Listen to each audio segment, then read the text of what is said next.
I just wondering, Seamus, did you ever try your hand on the radio? No, I didn't. No. Would you like to? Might do that. I'd be open to this. No, my interest always was journalism, or when I was going to school, PE. But you were editor of the Clare. I was on editor for about 44 years. Only 44. I retired gracefully last year. When did you retire? I retired in March last year. I was when I reached pension age, so that was the.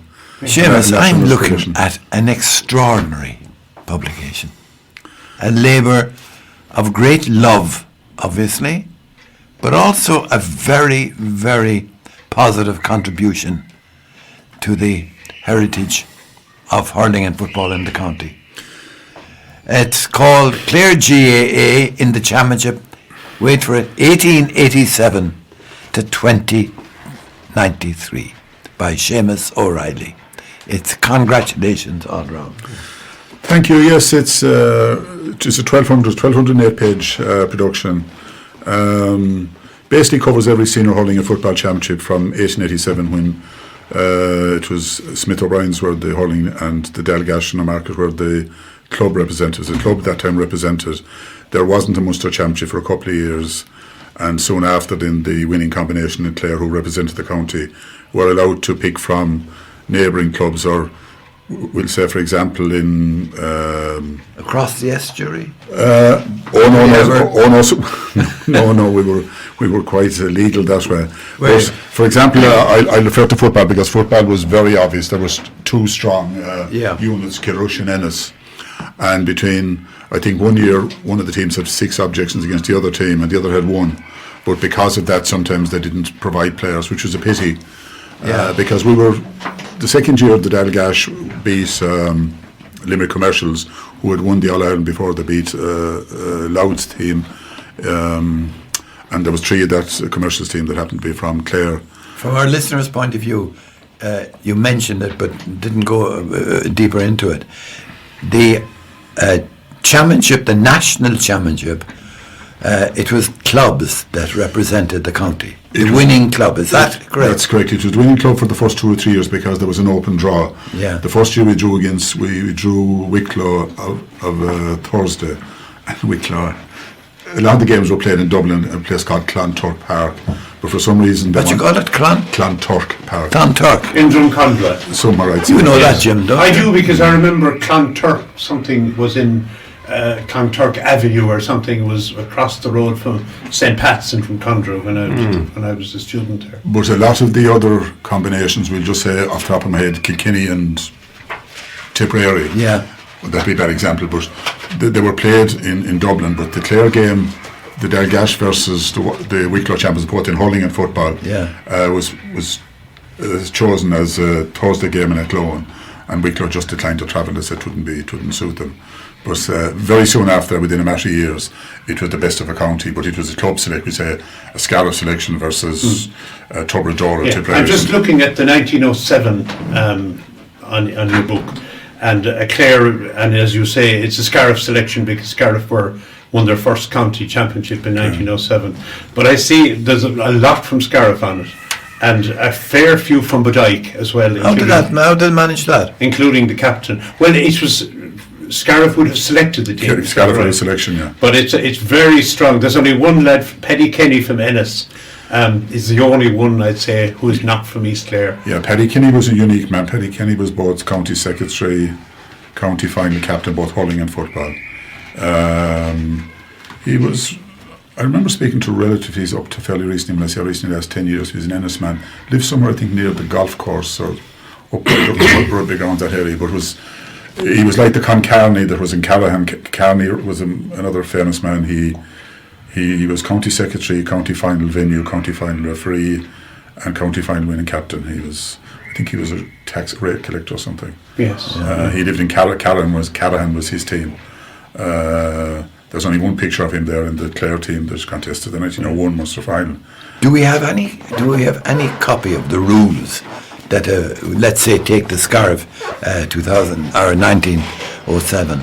Okay. Well, the team lineouts were originally 21, and there's a sketch there of the 21. Yeah. There was some of the titles would be sweepers, and there was whips, and I don't know exactly what their role was.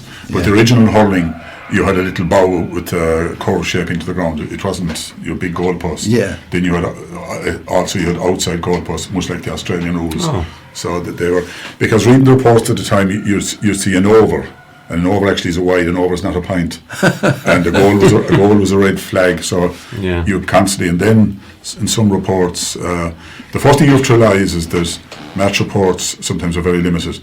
For example, in 1943, Clare played Limerick, and there's no team in any of the papers. No. And yes, De Valera has a meeting in the square in Ennis, and after he gave it was election year obviously, after he gave his speech, he went over at half time, met the two rival captains, which was Mick Hennessy, Paddy Hennessy's brother that was shot by the Free State, and Mick Mackey. But I've searched, and I went to Croke Park, and lucky enough, I went to the archives and I went through the Munster records, and 3 fellas were injured the same day for Clare, so I added 3 further names on, but the maximum, there's a chap, James London, Henry Martin, they would be very, very good in Limerick, and there are very few teams missing. They can't find it. What was great about 1914? What was great about 14? Well, the fallacy is that all of a sudden they decided this Quinn, to attend the credit of Amby Powers, who also played with Tulla, because I think they were on the fringe of the board. I wouldn't know the Townlands. I think they were Callahan, or they were one year they could be with Tulla, and then when the Parashule were in there, they could be Quinn and that kind of stuff. Yes. Nothing illegal about that. They decided they'd hold a tournament, but I think a lot of things rode in that. I mean, Laois won the All-Ireland the following year against Cork, but Kilkenny were beaten. There's various stories about Cork in the Munster final, that kind of stuff. I came across they played Kerry in the first round, and again no match report, only a 16 line versus home. So I put in about 48 verses, but you know nothing about it. But I think there was a very good team for starters. We'll say Fowler, McInerney, the Powers. There was a very good strong Ennis team. The Constantines actually. The man, the chap of the Constantines that played with Dublin got the goal against Clare last week, is a great something relation of the famous Brendan Constantine, who was ACC, and he was a dual star. He played with Dublin. Brendan played, I think he played with Cork Water, I think he played with Dublin as well. But he was related, he was aware, the Dublin chap was aware that he had that connection. Tom McGrath? Yeah, Tom, and you had the Mills were very strong at that stage.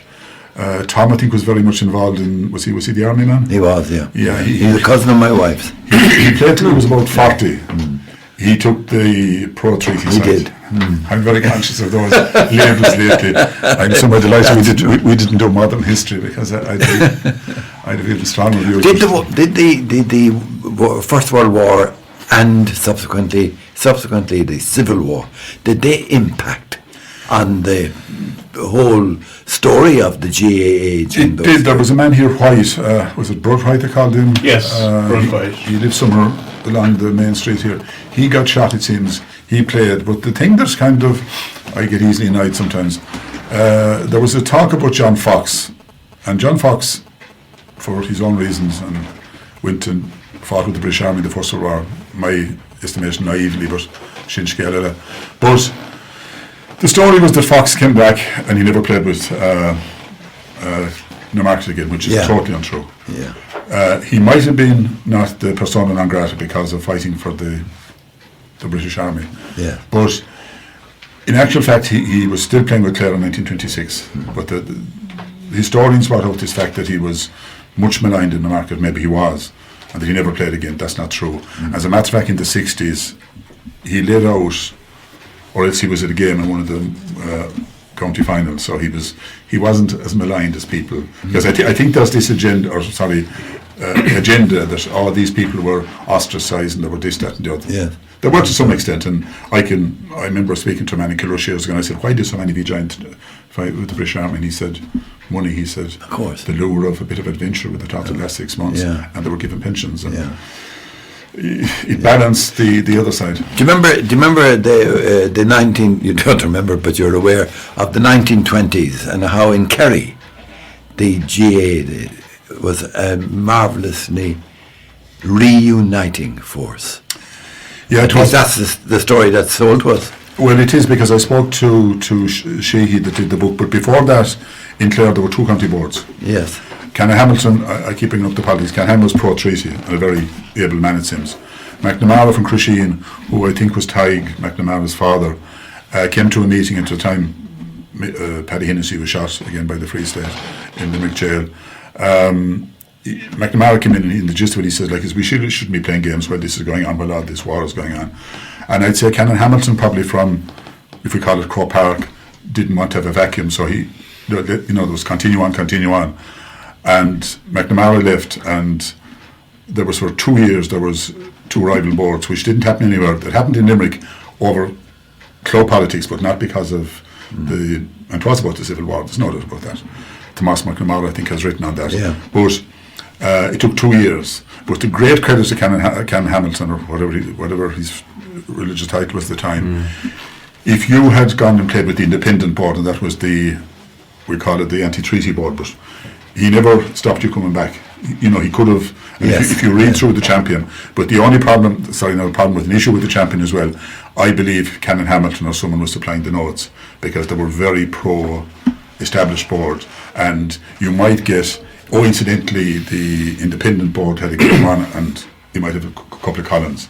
But in Kerry, for example, when you look at Ballyseedy and that kind of stuff, we mentioned there that there was an army man, I'm very bad at name, was a Brosnan, and there was an IRA man, probably Sheedy, in the same team.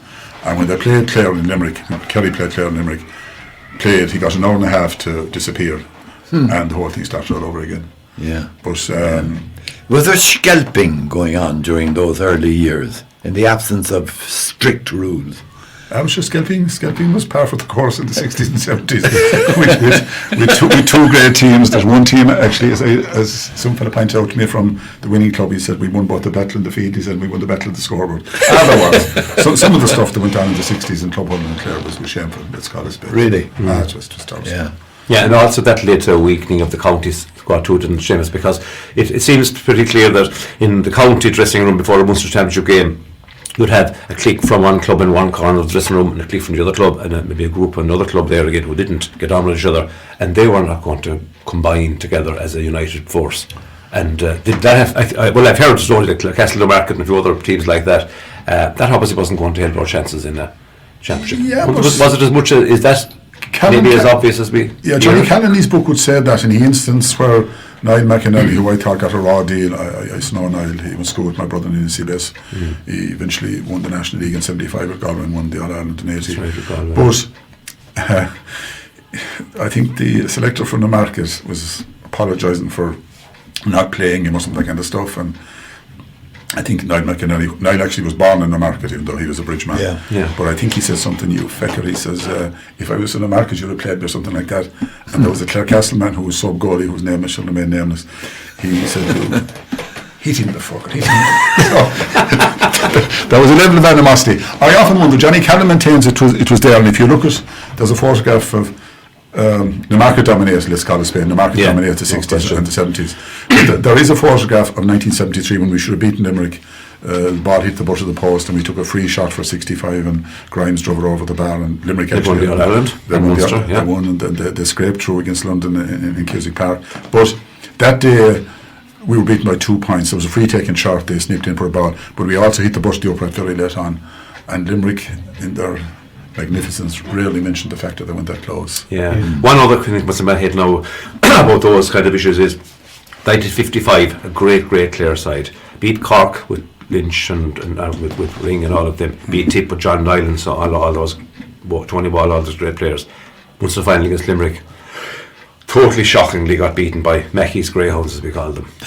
That's my father talked about that nearly to his dying weeks, and older people will tell you the same thing. That was the biggest, I suppose, blow to Clare hurling teams nearly ever.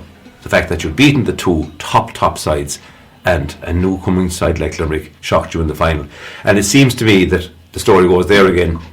Some players on that team didn't get on with other players and had said, no way, that's not true though, I think, is it? But there was a lot of rumour going on since then, and even to this day, conspiracy theories. My father always talked about Peshawar, we were jinxing that kind of stuff. But there was a very interesting story. We played Tipperary in the semi-final, and I interviewed Jimmy Carney. I had a fascination with Jimmy Carney because he didn't play very long in Clare, then he went to America. But Jimmy anyway played in the semi-final, Jay Carney. And Jimmy was in Shannon, I think, in sales and catering. And he was also in working as a psychiatric assistant in Dublin. I'm trying to think of the club. But Tipperary had 2 meetings, and they were objecting to Jimmy Carney. Carney played for both clubs. He played in Dublin. Portrane was the name of the club. But I came across that, and at the last minute, Tipperary decided after 2 meetings in Telmees they wouldn't object. How Carney got off was there was 2 J. Carneys in Portrane. And I collect programs and that kind of stuff, and we were in Armagh a couple of years ago, and over in the corner was Carney, and I said, in conversation, I'm from Dublin. And she said, I said, the only Carney I ever heard was Jimmy Carney. Oh, that's my father. No, I said, it couldn't be your father. This is Jim Carney's based in Dublin. But he was the other J. Carney. His father was the other J. Carney. Mm-hmm. But the other side of the story, I was in England for 2 years, and I did a piece on Donald O'Grady, and I thought some of the slander that he was man of the match in the semi-final, and let's call a spade a spade. He was the centre of. He was blamed for everything. Sent back from Tubber, wasn't he? Yeah. Well, what happened was there were overruns midfield. They had Limerick had a sprint champion on the wing, and O'Grady came towards and that kind of stuff, and there were. But what people have forgotten is in the other semi-final, Kelly was playing centre back for Limerick. Kelly, and they scraped through against Waterford. So there was no for him. But someone said I mentioned there the Cork examiner in the build-up, the Cork secretary or the Limerick secretary mentioned something about the dry ground. And there was a certain age. I mean, that team was the Oireachtas coming on, Dan McInerney, Donald O'Grady, Jimmy Smith and that kind of. Now, Smith was still playing in 66, but there was definitely that. But Wexford would say they were more afraid of Clare than they were of Limerick. But Limerick did go and beat them the following year again and the Raleigh, who was playing with Limerick the previous year, was now playing with Clare. But I think, like everything else, when things go wrong, and particularly when you're having success, and I'm not saying it's unique to Clare, but look for scapegoats. And Donald O'Grady, his treatment was scandalous. Right. I did a piece for Clare News in 78, and I went up to Michael Nails, and behind the counter was a photograph of the 49 All-Ireland home June win team. Jimmy Smith was captain. And I asked Michael Nail could I have the photograph, and there was a fellow sitting in the bar, and what the if do you want the photograph? And I said, I'm doing a piece on Donald O'Grady, and that's so and so, and Donald is still alive and hale and hearty. And I said, because I spoke to, and when Donald went to London, he was subject to the same nonsense, and there was a friend of his from North Clare, Long was his surname, and he burned the boots. He told me that he was sick of it. But this man anyway said, what do you want the photograph? And I said, doing a piece on Donald O'Grady, blah, blah. Oh, that fella did that. And he said, were you at the match? No. I said, how do you know? I said, but that kind of, and it goes on everywhere. I think that time there was successful. We won the league, we won the Oireachtas, and everything was focused on winning the 55, and it didn't happen.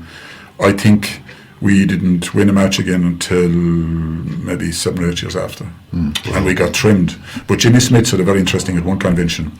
He wanted to bring the players together. Some of the players didn't know until 3 or 4 days beforehand, so there was no preparation. Seamus, I came across recently in a little blurb about you, okay? In the Garda files. Referring to the Joe Cooney affair. And I said, Jimmy Cooney. Yeah. What would the listener make out of that? What was it actually? There was the follow-on from that is what he said about Tipperary a while ago. Tipperary were now going to object in 55. That was in 38. Cooney Cooney was a Tipperary man. He was Dublin based. I'd say he was university based. Yeah. And a chap at the moment from Clarecastle, the name is, I can't think enough for a moment, but we'll try thinking it. They went to a rugby match, which was a foreign game, Clare GAA. They went to a foreign game, and he should have been,